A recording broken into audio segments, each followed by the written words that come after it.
महोदय,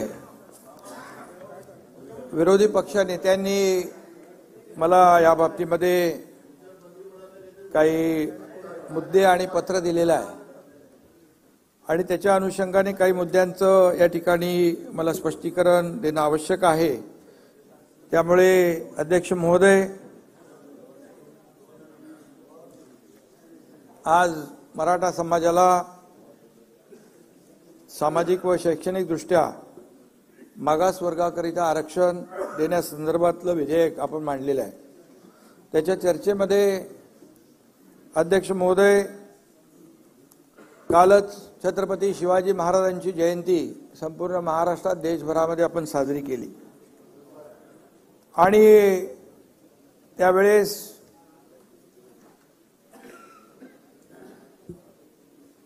आपण पाहिलं की छत्रपती शिवाजी महाराजांची एक आमच्या दसरा मेळाव्यामध्ये देखील मी शिवाजी महाराजांसमोर नतमस्तक होऊन आपल्याला या मराठा समाज सगळ्यांचाच विषय आहे तो मराठा समाजाला टिकणारं, कायद्याच्या चौकटीत बसणारं, ओबीसी आणि इतर समाजावर कुठलाही अन्याय न करता, धक्का न लावता आरक्षण देण्याचं एक सगळ्यांचं मत मी त्या ठिकाणी छत्रपती शिवाजी महाराजांसमोर नतमस्तक होऊन शपथ घेतली होती। वस्तुस्थिती होती आणि ते आपण साऱ्या महाराष्ट्राने पाहिलेलं आहे आणि म्हणून त्यावेळेस मराठा समाजाने आरक्षणासाठी जे काही लढा उभारला होता, जे आंदोलन केलं, तो ऐरणीवर होता। समाजाच्या भावना अत्यंत तीव्र होत्या।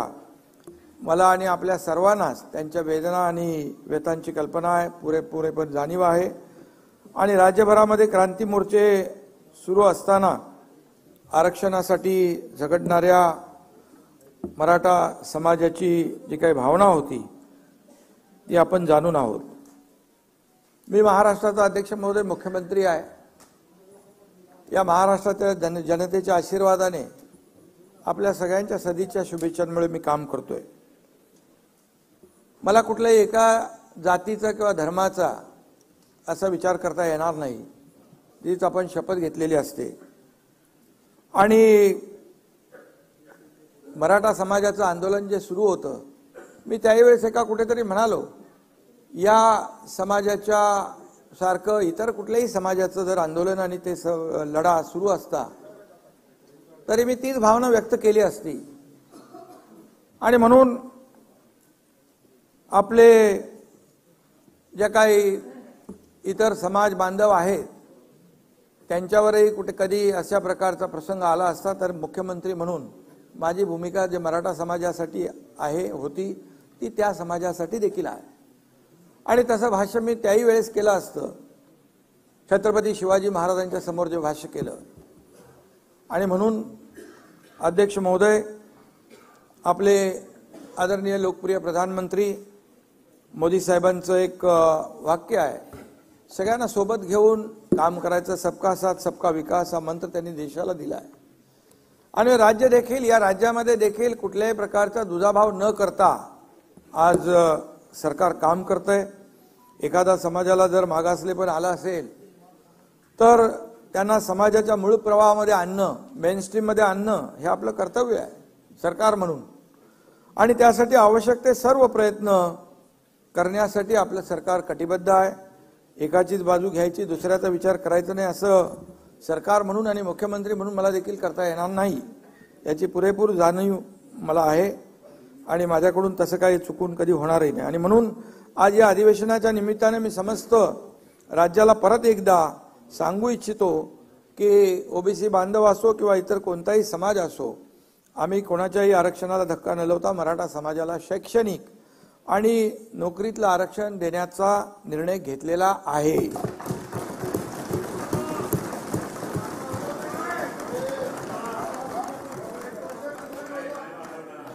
आणि सरकार म्हणून ती आमची जबाबदारी आहे। विरोधी पक्षाचं पण तसा कुठलाही, त्याच्यामध्ये आपण एकच मताचे आहोत, एका विचाराचे आहोत। त्याच्यामुळे मी आज काय पॉलिटिकल, राजकीय काही भाष्य करणार नाही आणि म्हणून या समाजाला न्याय मिळवून दिला पाहिजे। त्यासाठी मी आणि आमच्या सर्वांनी सहकार्य केलं, त्यामुळे मी जे काही वचन दिलं होतं आणि आश्वासन दिलं होतं त्याची पूर्तता करण्याचं समाधान मला आहे आणि त्याचा नक्की आनंदही आहे, अभिमानही आहे। आणि म्हणून मी माझे दोन्ही उपमुख्यमंत्री देवेंद्र फडणवीसजी, उपमुख्यमंत्री अजितदादा पवारजी, माझे मंत्रिमंडळातील सहकारी, आमदार आणि संपूर्ण विरोधी पक्ष आणि सर्व विधानसभा सदस्य यांच्या सहकार्यामुळे आजचा हा आपण निर्णय घेतोय। छत्रपतींच्या खरं म्हणजे आशीर्वादाने संपूर्ण मराठा समाजासाठी, लाखो मराठा बांधवांसाठी हा आजचा दिवस इच्छापूर्तीचा आहे आणि ऐतिहासिक आहे असं म्हटलं तर वावगं ठरणार नाही। आजचा हा दिवस आपल्या सगळ्यांसाठीच एक कर्तव्याची जाणीव करून देणारा दिवस आहे। महाराष्ट्र विधानमंडळ वास्तू या वास्तूमध्ये अनेक ऐतिहासिक निर्णयांची अंमलबजावणी झालेली आहे। ही वास्तू अनेक ऐतिहासिक निर्णयांचा साक्षीदार आहे। आजही ऐतिहासिक वास्तू त्या उज्ज्वल परंपरेचा एक हिस्सा होत आहे। ना कुणावर अन्याय, ना कुणाला धक्का अशा प्रकारचा निर्णय आपण या ठिकाणी घेतोय। आणि म्हणून आज काही वेळा मुख्यमंत्री असताना देखील मला आंदोलनकर्त्यांना भेटावं लागलं, तशी परिस्थिती निर्माण झाली होती। मी कधी मी मुख्यमंत्री आहे, प्रोटोकॉल प्रमाणे असं करता येणार नाही असं कधी मनात ठेवलं नाही।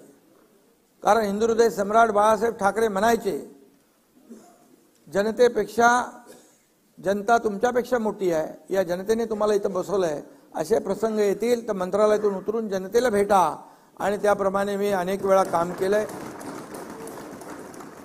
आणि तिथे कुठेही मी कधीही माझ्या पदाचा आब वगैरे का आणला नाही। काही लोक म्हणतात की त्यावेळेस जेव्हा मनोज जरांगे पाटील यांनी आंदोलन उपोषण मागे घेतलं त्यावेळेस एकनाथ शिंदेनी वेळ मारून नेली असं काही लोक म्हणू लागले। परंतु काहींना वाटलं एकनाथ शिंदे आश्वासन देईल, ते पूर्ण करेल का, सरकार पूर्ण करेल का। पण आपल्या सगळ्यांना माहित आहे आम्ही सरकार जे काय दीड वर्षामध्ये काम करतोय, जे घेतलेले निर्णय आपल्या समोर आहेत आणि प्रत्येक निर्णय जो घेतलेला आहे तो सर्वसामान्य माणसाच्या हितासाठी घेतला। शेतकरी, कष्टकरी, माता भगिनी, तरुण, ज्येष्ठ सगळ्यांसाठी। राज्यकर्त्याला कुठलाही वैयक्तिक लाभ होईल असा कुठलाही निर्णय आम्ही घेतला नाही। मी या ठिकाणी सांगू इच्छितो, जेव्हा आम्ही शपथ घेतली दोघांनी तेव्हा आम्ही कॅबिनेट घ्यायचे असते, त्या कॅबिनेटमध्ये दोघंच होतो। ते जरी आपण पाहिले निर्णय तर त्या निर्णयामध्ये शेतकरी कष्टकरी कामगारच त्यांचाच हिताचे निर्णय आम्ही पहिल्या दिवसापासून घेतलेले आहेत। आणि त्यामुळे शब्द देताना विचारपूर्वक 10 वेळा 100 वेळा विचार करून आम्ही शब्द देतो। बाळासाहेब देखील आम्हाला तसं म्हणायचे। आणि म्हणून मी आपल्याला एवढंच सांगेन, मी एक कार्यकर्ता आहे, बाळासाहेबांचा कार्यकर्ता आहे, दिघे साहेबांचा कार्यकर्ता आहे। एकदा शब्द दिला की तो शब्द मी पाळतो, पाळण्याचा प्रयत्न करतो, कधी शब्द मी फिरवत नाही। त्यामुळेच माझ्यावर खूप लोक विश्वास ठेवतात। मी राजकीय बोलू इच्छित नाही, 1.5 वर्षापूर्वीचा किस्सा मला गिरवायचा नाही। म्हणजे दिलेला शब्द पाळतो जयंतराव, म्हणून लोक विश्वास ठेवतात आणि म्हणून आज मी तो शब्द या ठिकाणी पाळतोय। एकदा शब्द दिला की तो मागे हटण्याचा माझा काही प्रश्न नाही। आणि म्हणून मराठा समाजासाठी आंदोलन जे मनोज जरांगे पाटील त्यांच्या सहकारी यांनी केलंय, खऱ्या अर्थाने त्यांना देखील हा निर्णय जो आहे त्यांच्या आंदोलनाचा एकजुटीचा एक विजय आहे असं म्हटलं तरी वावगं ठरणार नाही। आणि म्हणून लाखो करोडो मराठा बांधवांनी आपल्या हक्कासाठी लढा देताना आजवर कधी संयम सोडला नाही। मागच्या वेळेस देखील देवेंद्रजी मुख्यमंत्री होते त्यावेळेस देखील लाखांचे मोर्चे आले, आपण पाहिले, परंतु संयम कधी सुटला नाही। आणि त्यावेळेस देखील आपण ती शिस्त पाहिलेली आहे। आणि म्हणून यावेळेस काही ठिकाणी घटना घडल्या, अनुचित घटना घडल्या, परंतु त्या घडायला नको होत्या। शेवटी या राज्यामध्ये सर्वांनी गुण्या गोविंदाने राहिलं पाहिजे, जाती जातीमध्ये तेढ निर्माण करण्याचा प्रयत्न कुणीही करता कामा नये अशी भावना आमची आहे। आणि म्हणून आज या समाजाने देखील विश्वास ठेवला, त्याबद्दल देखील मी मनोज जरांगे पाटील आणि त्यांचे सहकारी जे आहेत त्यावेळेस उपोषण मागे घेतलं आणि आपल्याला पुढे जे काही निर्णय घेता येतील त्याप्रमाणे आपण पुढची प्रक्रिया सुरू केली। मराठा समाजाचा खऱ्या अर्थाने आणि त्यांच्या मगाशीच म्हणालो एकजूट आणि चिकाटी या आणि लढ्याचा हा विजय आहे। आणि म्हणून यामध्ये आता मी एवढंच सांगेन की मराठा समाजाने गेल्या 5-6 महिन्यात जे काही आंदोलनं केली ते आपल्या सगळ्यांना माहीत आहेत आणि परंतु त्या आंदोलनाला एक धार प्राप्त झाली होती आणि सगळ्यांनाच आपण पाहिलं की सगळ्यांना त्याची चिंता होती। ही आंदोलनं आपल्या राज्याला किंबहुना आपल्या राज्याच्या विकासाला न परवडणारी आहेत आणि म्हणूनच मी सुद्धा एक सर्वसामान्य शेतकऱ्याचा मुलगा आहे, मलाही त्याची भावना आहे, त्यांच्या वेदना मलाही समजतात। आम्ही अनेक लोक शेतकऱ्याच्या कुटुंबात जन्माला आलो म्हणून तर शेतकऱ्यांशी संवाद साधणं, त्यांच्या बांधावर जाणं, शेतकऱ्यांना आज मी दुसरीकडे विषय घेऊ जाऊ इच्छित नाही, परंतु सरकारने आज शेतकऱ्यांसाठी पण खूप मोठे निर्णय घेतलेले आहेत आणि म्हणून मुख्यमंत्री झाल्यानंतर अनेक आघाड्यांवर काम करावं लागतं, अनेक आंदोलनं येतात, अनेक आता सगळ्यांनाच वाटतं आम्हाला आताच पाहिजे, अनेक वर्षापूर्वीचे प्रलंबित प्रश्न, अनेक वर्षापासूनचे असलेले प्रश्न देखील चुटकीसारखे सुटले पाहिजे अशी भावना असते, पण त्याला काही प्रक्रिया असते, कायदेशीर बाबी असतात, सगळ्या बाबी आपण लक्षात घेऊन त्या सोडवल्या पाहिजेत आणि त्याला वेळही दिला पाहिजे आणि तेवढा संयमही राखला पाहिजे। आणि म्हणून आम्ही मराठा समाजातील विद्यार्थ्यांना शैक्षणिक सवलती, शिक्षणासाठी आर्थिक मदत, त्यांच्यासाठी हॉस्टेल ही सगळी व्यवस्था आपण केली होती अगोदर आणि त्याचबरोबर आपण हेही केलं की शैक्षणिक आणि आर्थिक आणि सामाजिक दृष्ट्याही मराठा समाज जेव्हा मागे जातोय त्यावेळेस आपण त्यांना मुलांना शिक्षणामध्ये देखील इतर ज्या काही बाबी आहेत, मग सारथी आहे, आपला अण्णासाहेब पाटील आर्थिक विकास महामंडळ आहे, चंद्रकांत दादा इकडे आहेत, त्यांची देखील उपसमितीमध्ये अनेक निर्णय त्यांनी घेतले आणि म्हणून या समाजाचा मागासलेपण दूर करण्यासाठी आरक्षण मिळवून देणे हाच पर्याय होता। त्यामुळे कोणत्याही परिस्थितीमध्ये आरक्षण मिळवून द्यायचा हा निर्धार आपल्या सगळ्यांचा होता आणि आपल्या सर्व माझ्या सहकाऱ्यांचा होता।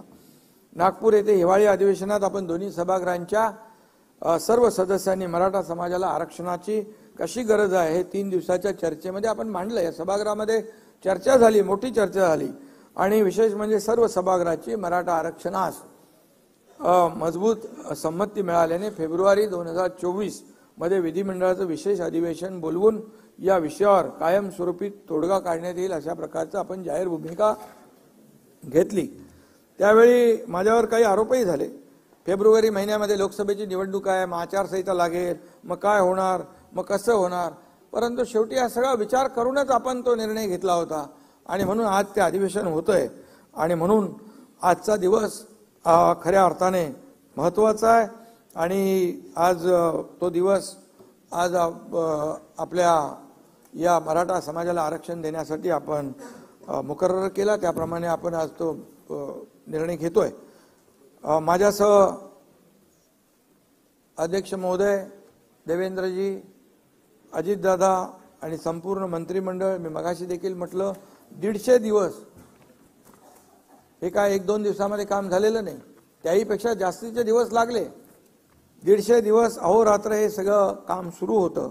प्रशासनातील विशेषतः सामान्य प्रशासन विभाग, राज्य मागासवर्गीय विभाग, सामाजिक न्याय विशेष सहाय्य विभाग, महसूल विभाग, विधी व न्याय विभाग, तसेच वित्त विभागातील आणि गृह विभागातील अधिकाऱ्यांपासून ते अगदी शेवटच्या चतुर्थ श्रेणी कर्मचारी यांनी घेतलेली अपार मेहनत आणि त्यांचं फलित म्हणजे आजचं हे आपलं विधिमंडळाचं अधिवेशन होतंय आणि यामध्ये जवळपास 3 ते 4 लाख लोक काम करत होते, दिवस रात्र काम करत होते। आपण त्याच्यामध्ये गोखले इन्स्टिट्यूट, टाटा इन्स्टिट्यूट, आता अनेक लोकांची आपण मदत त्यामध्ये घेतलेली आहे आणि यामध्ये सगळ्यांचं एकच उद्दिष्ट होतं की सर्वांनी मनापासून काम करून हे युद्ध पातळीवर दिवस रात्र 24/7 यामध्ये काम करून आपल्याला या सर्व जो काही उद्देश आहे आपला तो पूर्ण करण्यासाठी अहोरात्र मेहनत घेण्याचं काम या सगळ्यांनी केलं।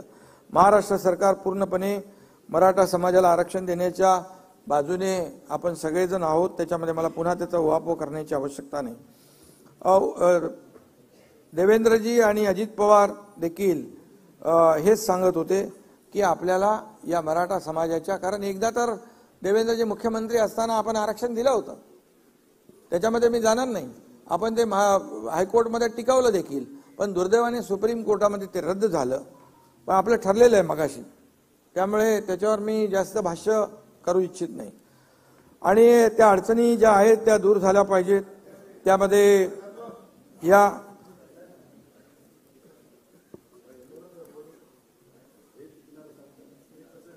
ठीक आणि म्हणून मागासवर्ग आयोगाची स्थापना करून मराठा आरक्षण त्यावेळेस मान्य झालं होतं, कोर्टात टिकलं होतं, सुप्रीम कोर्टात देखील आपण ज्या पद्धतीने थोडीशी मांडणी करायला पाहिजे होती, दुर्दैवाने ते आपल्याला झालं नाही। आणि त्यामुळे या पार्श्वभूमीवर नव्याने मागासवर्ग आयोग नेमता येईल की नाही या संदर्भात शंका उपस्थित करण्यात आल्या होत्या, परंतु सर्वोच्च न्यायालयानेच राज्य शासनाचा मागासवर्ग आयोग नेमण्याचा अधिकार मान्य केला आहे। इंदिरा साहनी प्रकरणामध्ये घटनापीठाने जो निर्णय दिला त्याच्या परिच्छेद 550 मध्ये म्हटलंय, for the purpose and object that those communities who were earlier backward and advanced should be excluded, and those communities who were earlier advanced and might have degraded into backward class should be included. Thus, the state was fully entitled to appoint backward classes commission to collect relevant data and submit a report. हे आपल्याला कुठलंही असं बेकायदेशीर काम आपण करत नाहीये, पूर्णपणे कायदेशीर बाबी यामध्ये आपण पाहून या ठिकाणी आपण काम करतोय।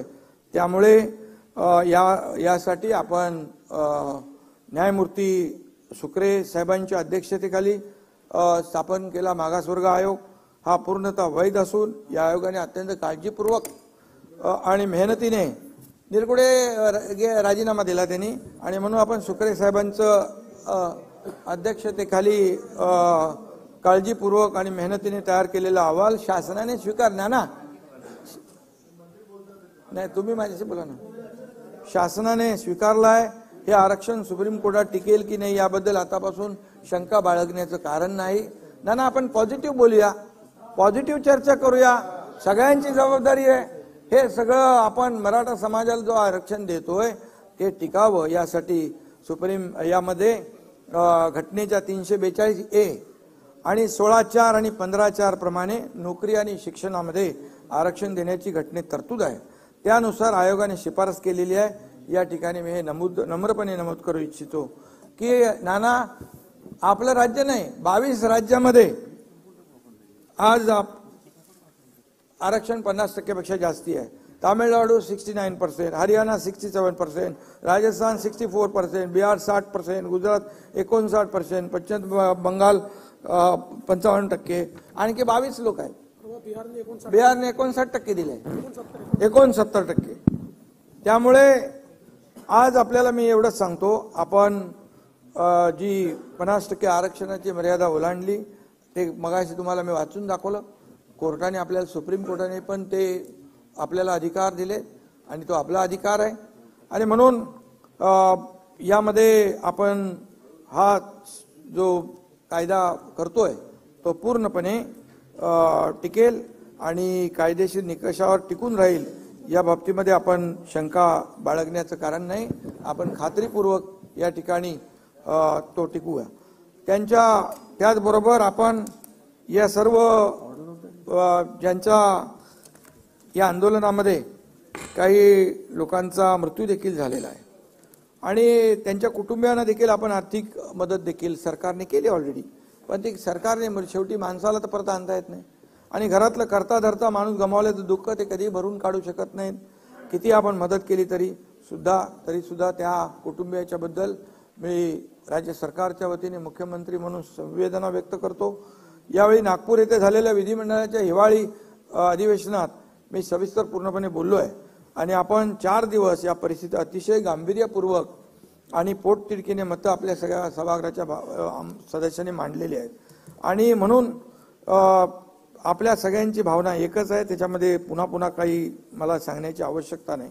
ओबीसी किंवा अन्य कुठल्याही समाजाच्या आरक्षणाला धक्का न लावता मराठा समाजाला कायद्याच्या चौकटीत बसणारं आणि कायद्याच्या चौकटीत टिकणारं आरक्षण मिळायला पाहिजे, ही भावना सरकारची आहे, तुमची आहे, सगळ्यांची. आणि आजवर देखील मराठा, मी राजकीय बोलू इच्छित नाही, परंतु मराठा समाजाचा इथं म्हणजे सगळ्यांनी त्याचा फायदा घेतलेला आहे, परंतु समाज आजपर्यंत या सुविधांपासून वंचित राहिला, हे देखील दुर्दैव आहे. आणि म्हणून मी या पुन्हा त्याचं इथे काय भाष्य करू इच्छित नाही की देवेंद्रजींनी दिलं मग कोर्टात टिकलं मग सुप्रीम कोर्टात गेलं, ते जाऊ दे, आता गेलं ते. आता अशा कुठल्याही गोड दिवशी आपण आपलं तोंड कडू करून घेऊया नको, सगळ्यांनी चांगलं चांगलं बोलूया. आणि म्हणून मी अभिमानाने या ठिकाणी सांगतो की 2.25 वर्षापूर्वी सत्ता हाती घेतल्यानंतर या महायुती सरकारने ठरवलं होतं की मराठा समाजाला आरक्षण देण्याचा निर्णय आपण घेऊया. आणि म्हणून ही मागणी का आता पुढे आलेली नाही. छत्रपती शाहू महाराजांनी त्यावेळी आरक्षणामध्ये मराठा समाजाचाही समावेश केला होता. 40-45 वर्षापासून मराठा बांधव आरक्षणासाठी लढा देतोय. आणि म्हणून आज यांची मी आठवण करेन, स्वर्गीय अण्णासाहेब पाटील यांनी दिलेलं बलिदान देखील आहे, ते बलिदान देखील त्याचाही विचार या ठिकाणी केलेला आहे. आणि आमच्या सरकारने त्यांचं बलिदान देखील व्यर्थ जाऊ नये ही भावना देखील आहे. आणि म्हणून काही वर्षापूर्वी खूप मोठे मोर्चेही झाले, 56 आपल्याच काळामध्ये, तेव्हा 56 क्रांती मोर्चे राज्यामध्ये निघाले. आम्ही सगळे त्याचे साक्षीदार, आपणही साक्षीदार होतात. आणि त्यामध्ये गेल्या सरकारमध्ये तर छत्रपती संभाजीराजे यांनी देखील आझाद मैदानावर आमरण उपोषण केलं होतं. त्यांच्याशी देखील चर्चा करून मराठा आरक्षणासाठी जे जे काही करता येईल, म्हणजे आरक्षण देण्यापूर्वी जे काही करता येईल त्यांना ओबीसी प्रमाणे सवलती देणं, मुलांना शिक्षणामध्ये सवलती देणं, नोकऱ्यांमध्ये जे काय आपण सारथी, अण्णासाहेब पाटील आर्थिक विकास महामंडळ त्याच्यातून आपण मदत करणं, हे आपण त्याप्रमाणे करत होतो. आणि काही निर्णय घेतले पण आपण. त्यांनी देखील त्यावेळेस म्हटलं होतं की सर्वात आधी मराठा समाज हा सामाजिक आणि शैक्षणिक मागास कसा आहे हे सिद्ध करावं लागेल. कोर्टाने त्यांना मागास नाही फॉरवर्ड म्हटलं होतं. आणि म्हणून पूर्णपणे या सगळ्या बाबींचा विचार करून या ठिकाणी आम्ही काम केलंय. आणि म्हणून सप्टेंबर 2022 मध्ये चंद्रकांत दादा यांच्यावर उपसमितीची जबाबदारी आपण दिली आणि त्यांनी देखील ऑगस्ट 22 मध्ये अधिसंख्य पदांची निर्मिती आपण केली. आणि 21 सप्टेंबर 2022 रोजी शासन निर्णय करून त्यामध्ये देखील त्याची अंमलबजावणी केली. त्यावेळी देखील ते सोपं नव्हतं. जवळपास 5,000 लोक, 5,000 तरुण ज्यांचं सिलेक्शन झालं होतं, परंतु त्यांना अपॉइंटमेंट मिळाली नव्हती, ते देखील आपल्या सरकारने त्यांना अपॉइंटमेंट दिली.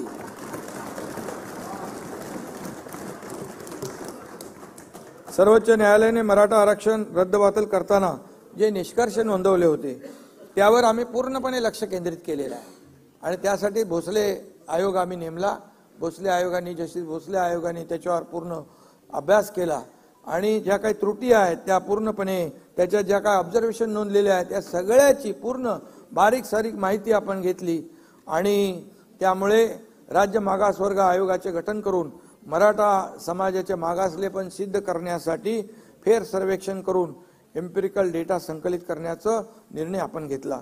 खरं तर हे सगळं आता कोणी करायला पाहिजे होतं, काय कोणी केलं नाही याच्यात मी जात नाही, कारण आज आपला आचारसंहिता आपण घालून घेतली आहे. पत्राचं आहे ना, ते चालू आहे ना, पत्राचं उत्तर आहे. आणि म्हणून ते चालू आहे ना, तुम्हाला देतो.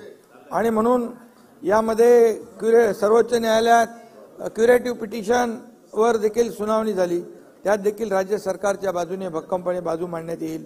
त्यामध्ये देखील आता आज आपण हे देतोच आहे. त्यामुळे मराठा आरक्षणाच्या बाजूने युक्तिवाद करण्यासाठी राज्य सरकारच्या वतीने सिनियर काउन्सिलची देखील आपण फौज उभी केलेली आहे. त्यामध्ये ज्येष्ठ विधिज्ञ नाना हरीश साळवे साहेब, मुकुल रोदगी आणि तुषार मेहता आपले सॉलिसिटर जनरल, आणि असे आत्माराम नाडकर्णी, पटवालिया, विजयसिंग थोरात, साखरे, शेखर जगताप, वैभव सुखदरे, अक्षय शिंदे आदी सांगतो म्हणजे तुम्हाला लक्षात असेल. आणि या लोकांनी अगोदरच्या सरकारमध्ये पण काम केलं, असं आपण काही त्यांना हे डावललं नाही. उच्च न्यायालयात मराठा आरक्षणाची बाजू सक्षमपणे मांडणाऱ्या विधिज्ञांचीही या कामी मदत घेतली जाते आहे.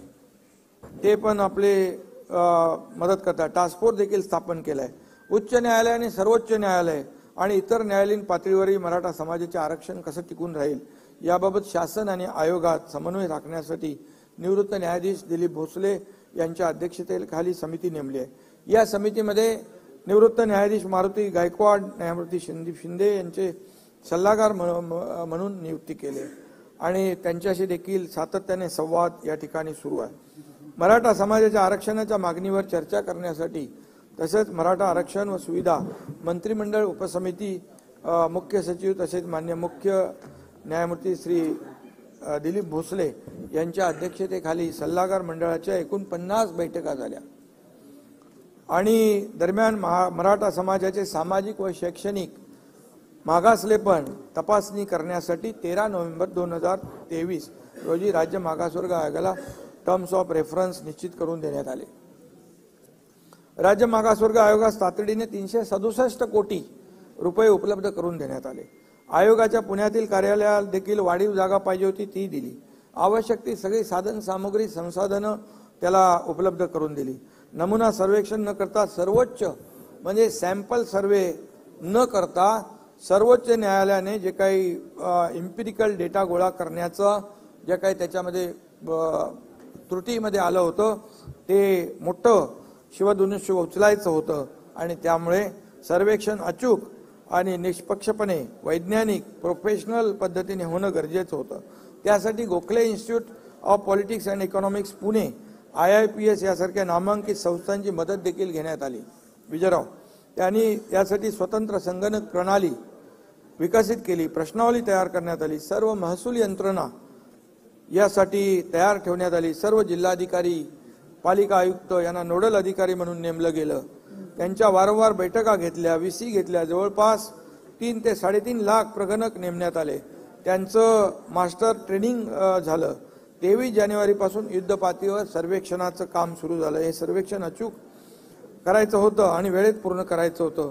हे चॅलेंज तर होतं आणि म्हणून मला सांगायला अतिशय आनंद आणि अभिमान आहे की 2 फेब्रुवारी 2024 म्हणजे या कालावधीमध्ये त्यांचं नाही का आवाज येत नाही. ए कोण बसले बाबा तिकडे.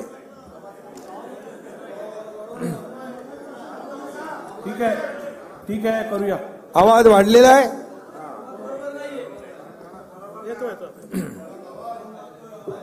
इयरफोन वापरा. इयरफोन ठीक आहे. हेडफोन वापरा.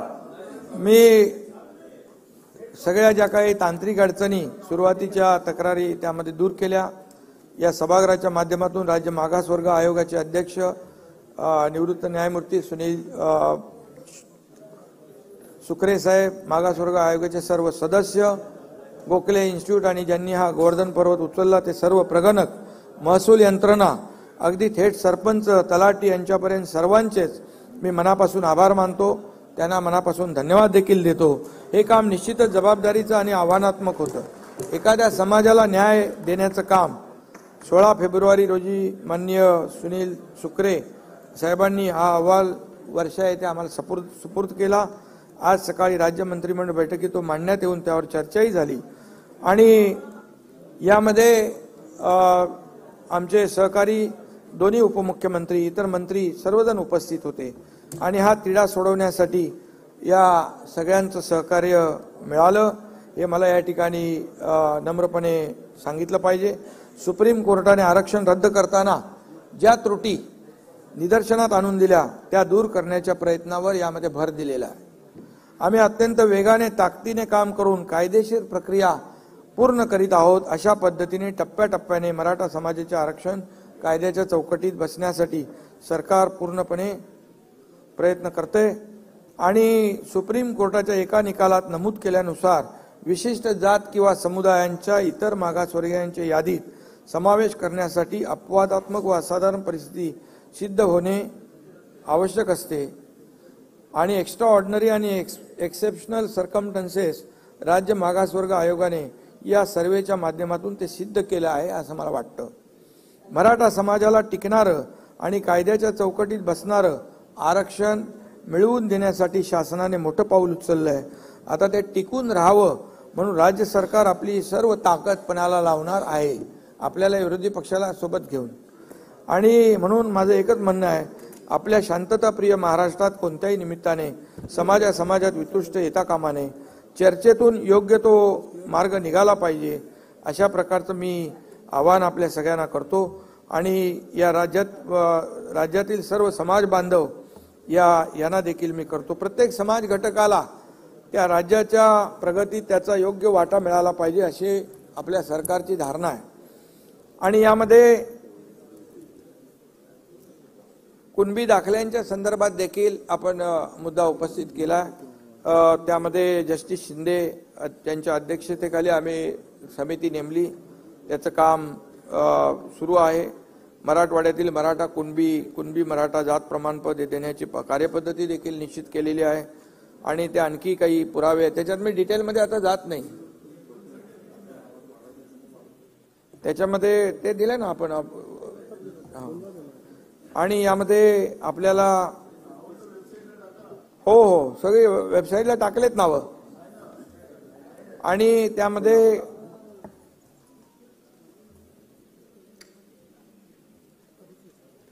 अधिसूचना आपण जी काढली होती त्या अधिसूचना देखील संपूर्णपणे मराठा समाजाच्या नेत्यांनी पूर्ण वाचली होती. आणि त्या अधिसूचनेमध्ये आता अधिसूचना काढल्यानंतर 16 तारखेपर्यंत त्याला सूचना हरकती होत्या आणि नाना 6 लाख हरकती आलेल्या आहेत. तर आता 6 लाख हरकतीची छाननी सुरू आहे.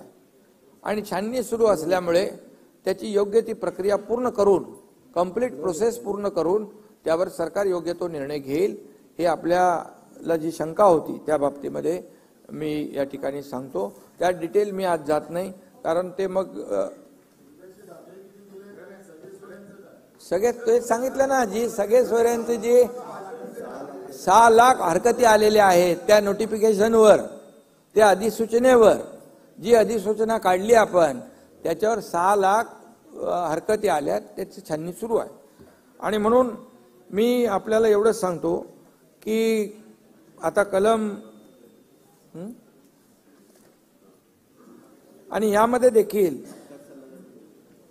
6 लाखाहून हरकती व सूचना प्राप्त झाल्या आहेत.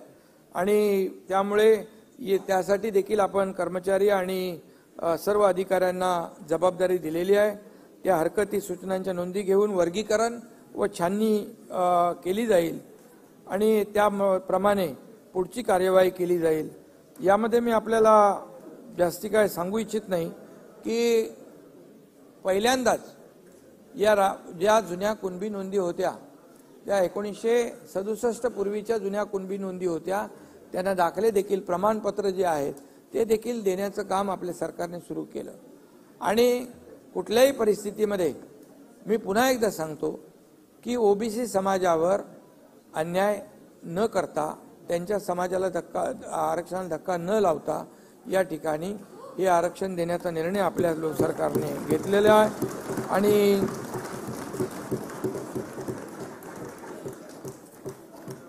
आणि मी डिटेलमध्ये आता त्याच्यामध्ये जाऊ इच्छित नाही. जो कायदाच आहे 2000चा कायदा, त्याचे 2012ला रूल्स झाले, नोटिफिकेशन पण आपण काढले, त्याच्या आधारावर केलं. या कायद्यामध्ये, याच्यामध्ये नियमामध्ये सुटसुटीतपणा, स्पष्टता आणण्यासाठी आपण ते केलंय. तुम्ही ते पूर्ण नीट वाचून बघा. त्या वाचून बघितल्यानंतर तुम्हाला ते कळेल की ते नोटिफिकेशन काय आहे. आणि त्या नोटिफिकेशनवर पूर्णपणे आज 6 लाख आक्षेप आलेले आहेत आणि त्यामुळे त्याच्यावर पूर्ण छाननी केली जाईल. मी मनोज जरांगे पाटील आणि त्यांच्या सहकार्यांना देखील विनंती करतो की हे मराठा आरक्षण देण्याचा निर्णय, देण्याची शपथ आम्ही घेतल्यानंतर 3 महिन्यामध्ये हे मराठा आरक्षण दिलेलं आहे.